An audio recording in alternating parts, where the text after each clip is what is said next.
నమస్తే, welcome to story board.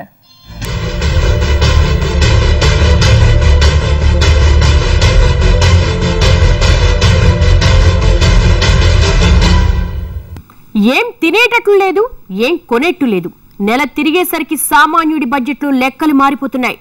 1వ తారీఖు వచ్చేసరికి జీతం రాళ్లు పెరక్కపోగా ఒక్కో నెలలో అన్నిటి రేట్లు 2-3 రెట్లు పెరిగిపోతున్నాయి. ఓ పక్క సర్కారీ పన్నుపోట్లు, మరో పక్క వెన్ను విరిచే రేట్లు, ఈ రెండు బతకలేని బడుగు జీవికి చుక్కలు చూపిస్తున్నాయి.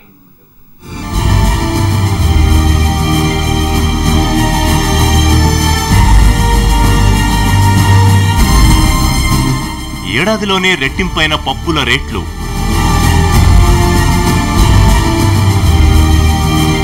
రేటుతోనే కన్నీళ్లు తెప్పిస్తోన్న ఉల్లి,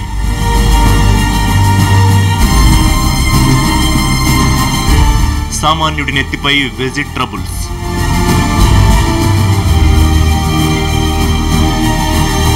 త్వరలో బియ్యం ధరకు రెక్కలు.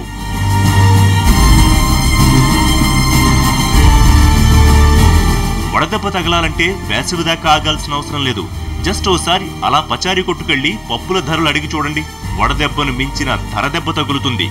మన దేశానికి ఆర్థిక మాంద్యాలు, రూపాయి లెక్కలు, చైనా నిర్ణయాలు ఎంత కీడు చేశాయో తెలియదు గాని నిత్యావసరాల ధరలు మాత్రం సామాన్యుడి జీవితాన్ని అధఃపాతాళానికి తొక్కేశాయి.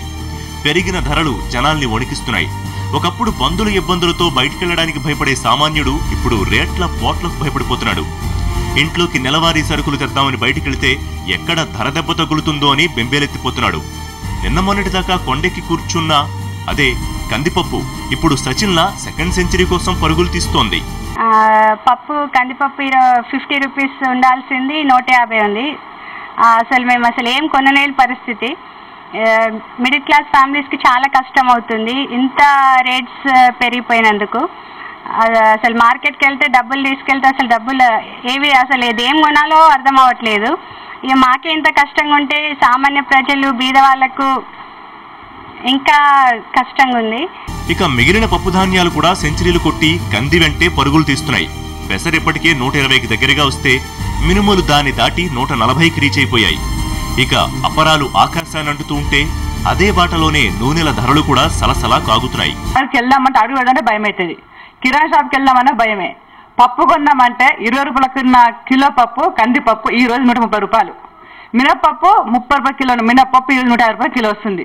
మాది ఒక 1000 రూపాయలు పట్టుకొని పోతే కనీసం వల్ల మనం ఒక 4 వస్తువులు రావట్లేదండి. ఇక పొద్దున్నే తీపి పంచే చక్కెర చేదెక్కి చాలా రోజులైంది. బియ్యం సంగతి సరే సరి. ఏడాది కిందట హాఫ్ సెంచరీకి చేరువలో ఉన్న బియ్యం ఇప్పుడు సెంచరీ కొట్టినా ఆశ్చర్యం లేనట్టుంది పరిస్థితి. ఇక తల్లిని మించిన ఉల్లి కోసేటప్పుడే కాదు, కొనేటప్పుడు కంటి నీరు తెప్పిస్తోంది. ఇక కూరగాయలైతే క్రూరగాయల్లా మారి సామాన్యుడి ఆదాయాన్ని మింగేస్తున్నాయి. ఇక నిరుపేదను సేద తీర్చాల్సిన ఆకుకూరలు కూడా చాకులా దిగబడిపోతున్నాయి. ఇవన్నీ బయట మార్కెట్లో రేట్లను పెంచేస్తున్నాయి. కనీసం బయటికెళ్లి చాయ్ తాగుదామన్నా 10 పెట్టందే టీ నీళ్లు కూడా దొరకడం లేదు. ఇక టిఫిన్ చేయాలంటే పచ్చనోటు, భోజనానికి ఓ 2 నోట్లు సమర్పించుకోవాల్సి వస్తోంది. ఇప్పుడు నిత్యావసరాలు, కూరగాయలు, ఉల్లిపాయలు, పప్పులు, ఉప్పులు, నూనెల ధరలు ఒక్కసారిగా వింటే కళ్ళు బైర్లు కమ్మేస్తున్నాయి. ఇలా బడుగు జీవి నెత్తిన వేలాడుతున్న కత్తులు చిట్ట చాలానే ఉంది. యాక్చువల్గా 100 రూపాయలు పట్టుకెళ్తే 3 రకాల కూరలనే పట్టుకొని వచ్చేవాళ్ళు. ఇప్పుడు 100 రూపాయలు పట్టుకెళ్తే 3 రూపాయలకి ఒక కూరకే వస్తుందండి. అసలు ఘోరంగా ఉంటుందండి. కిరాణీకి వెళ్ళాను అనుకోండి, ఒక 500 తెస్తే ఒక 5 రకాలనే తెచ్చుకునేవాళ్ళు. ఇప్పుడు 5 రకాలు కూడా ఒక 2 రకాలు వస్తే చాలా భాగ్యం అన్నట్టే ఉంది. అలాంటప్పుడు కూడా నిత్యావసర వస్తువులు చూస్తే వెలుగున్నాయి, కూరలు చూస్తే వెలుగున్నాయి. సామాన్యుడు బతకాలంటే చాలా కష్టం ఉంది. పెట్రోల్ ధర బాగా పెరిగిపోతుంది. ఇక నెక్స్ట్ మంత్ నుంచి ఆర్టీసీ ఛార్జీలు పెరిగిపోతున్నాయి. అంటే ఒక 5000 తెచ్చుకున్నాను ఇన్నాళ్ళు బాగానే మెయింటైన్ అయిపోయారు. ఇప్పుడు 5000 తెచ్చుకున్నాను వాళ్ళకి 15 రోజులు రావడమే చాలా కష్టంగా ఉంది. వరుణుడి కరుణ దూరమై అల్లాడుతున్న తెలుగు ప్రజానికానికి ధరాసుడి దెబ్బ ఊపిరి తలపనివ్వడం లేదు. ఇప్పటికే అన్నింటి ధరలు చుక్కలతో పోటీపడి పైపైకి పోసాగాయి. ఇన్నాళ్లు రేట్లు పెరిగితే దానికి కారణం ఆర్థిక సూత్రాలు, ఆహార ద్రవ్యోల్బణాలు లాంటి పదాలతో మసిపూసి మారేడుకాయ చేసే మన పాలకులు ఇప్పుడు అలాంటి పరిస్థితులేమీ లేకపోయినా రేట్లెందుకు పెరిగాయో మాత్రం చెప్పడం లేదు. ఇక ఇలాంటి పదాలు అర్థం కాని బడుగు జీవులు ఇప్పటికే వారానికో పూట పస్తులకు అలవాటు పడిపోయారు. రోజులో 4 వేళ్లు లోపలికి వెళ్లాలంటే జేబులోంచి డబ్బుల కట్ట బయటకు వెళ్లాల్సిందే అన్న కఠోర నిజాన్ని అర్థం చేసుకుని ఉన్నంతలోనే అరకొరగా భోంచేస్తున్నాడు. లేనినాడు ఆకలితో సావాసం చేస్తున్నాడు.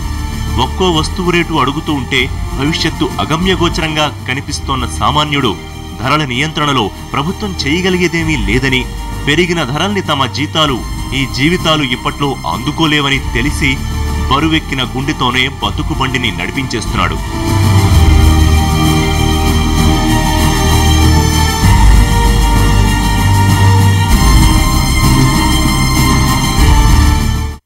ఇంచుమించుగా 2-3 వేలు ఎక్స్ట్రా పడిపోతుంది సార్. పర్ మంత్ కంపల్సరీగా 3,000 రూపాయలు ఎక్స్ట్రా పడుతుంది. ఎక్స్ట్రా పడితే మేము మా లాంటి వాళ్ళు మేము వెళ్ళకి తెచ్చి మధ్యలో ఖర్చు పెడతాం చెప్పండి. అప్పులు కంపల్సరీగా చేయకుండా ఎలా అవుతుంది? ఎవరు మెయింటెనెన్స్ అంటే ఫ్రీగా ఇవ్వరు కదా. మనం అప్పులు చేయవలసింది కంపల్సరీగా అప్పులు చేసే మెయింటెనెన్స్ అవ్వాల్సి వస్తుంది. ఈ అప్పులు చేసేసిన తర్వాత ఇక అన్ని పరిస్థితులు మారిపోతూనే ఉంటాయి. ఖరీఫ్లో కురిసి సిరులు పండించాల్సిన వరుణుడు ఉత్తరాదిని ముంచెత్తుతూ ఉన్న దక్షిణాదిన ముఖం చాటేశాడు. ఇక ఎన్నికలకు ముందు అరచేతిలో అనంత వైకుంఠాల్ని చూపించిన నేతలు పీఠమెక్కాక మాత్రం ప్రజాక్షేమాన్ని నట్టేట ముంచేశారు. ప్రజల కష్టాల్ని పట్టించుకోవాల్సిన ప్రధానుల వారు ప్రపంచయాత్రలో బిజీగా ఉంటే రాష్ట్రాధినేతలు కూడా రాజకీయాల్లో మునిగిపోయారు. ఇలా ఎవరి దారిన వాళ్లు వెళ్లిపోతూ ఉంటే రేట్ల పోట్లతో నిలువెల్లా గాయాలైన సామాన్యుడు మాత్రం వాళ్లకు ఓట్లేసిన పాపానికి ప్రాయశ్చిత్తంగా బతుకు భారాన్ని మౌనంగా మోస్తున్నాడు. స్టోరీ బోర్డులో షార్ట్ బ్రేక్.